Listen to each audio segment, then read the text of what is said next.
And our special coverage continues. Of course, Donald Trump, in a 35-minute long rambling speech that was billed as a news conference, referred to at one point the United States as a fascist state. Moments later, J.D. Vance, a senator who is among the contenders for the vice presidential role on the Trump ticket, came on set and sat down with Wolf Blitzer. And Wolf asked him whether he thinks America is a fascist state. Let me play part of the exchange for you. When he said that, when Trump said that. I am outraged at this entire proceeding, But are you not outraged at that Donald Trump's criticism of it? Trump is calling the United States of America, the greatest country in the world, a fascist state.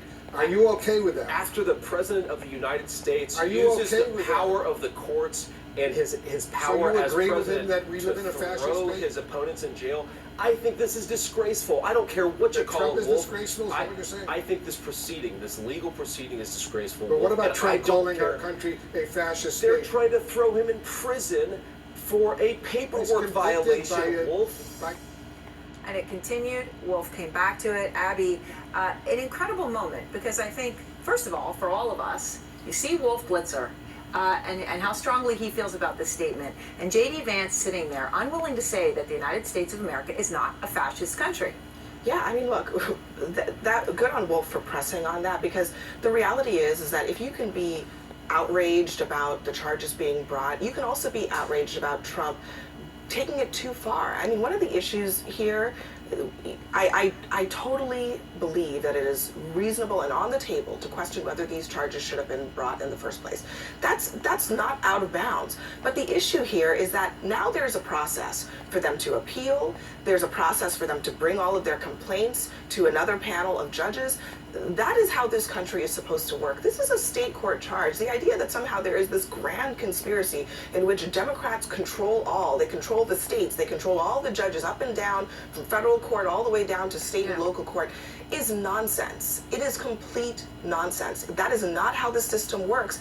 And Trump will have his day in court to appeal all of this, and for that reason, and it's not a fascist country. And J.D. Vance, though, the hillbilly elegy, made him famous for what he noticed, what he called. It is amazing to see the evolution of somebody like J.D. Vance and many others, as they are now focused on one thing and one thing only, which is remaining in the good graces of Trump and possibly becoming a VP. Well, J.D. Vance is running for vice president. You saw it right there. Yeah. He wouldn't allow an inch, a scintilla of daylight between what he was going to say to Wolf and what Donald Trump said short time ago. I mean, Donald Trump called it a fascist country. J.D. Vance, even if he disagreed with it, I have to say he looked uncomfortable when Wolf was pressing him there. And it may have been that he doesn't like the idea of Trump calling it a fascist country, but he can't bring himself to say it on TV because he knows or he believes it will hurt his chances. He said some things that were factually incorrect there. He said President Biden is throwing his political opponents in jail. President Biden doesn't have anything to do with this case. Right. I mean, it's not a federal case. The federal government passed on this case, or a version of this case earlier. Exactly. His Justice Department did.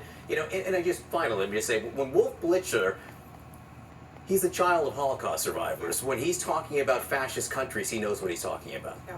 He does. And when he says it's the greatest country in the world, that's something you would think J.D. Vance would agree with. Yeah. And in a sense, shocking that he didn't.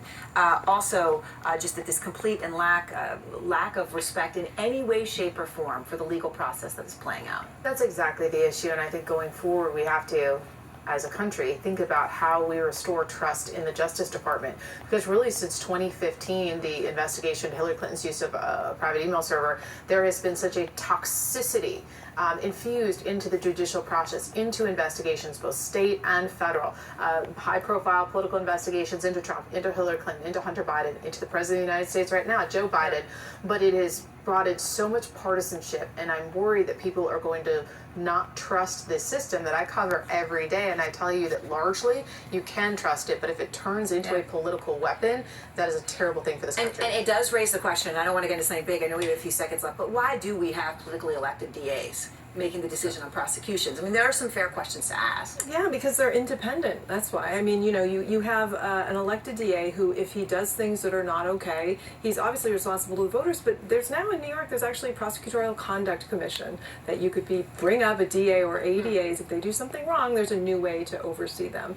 But that's why, because you're answerable to the people in the way that appointed U.S. attorneys in the federal system are not. All right, thank you all very much, and thanks very much to all of you for being with Wolf and I for this special coverage today. We appreciate it. Our coverage continues right after this break.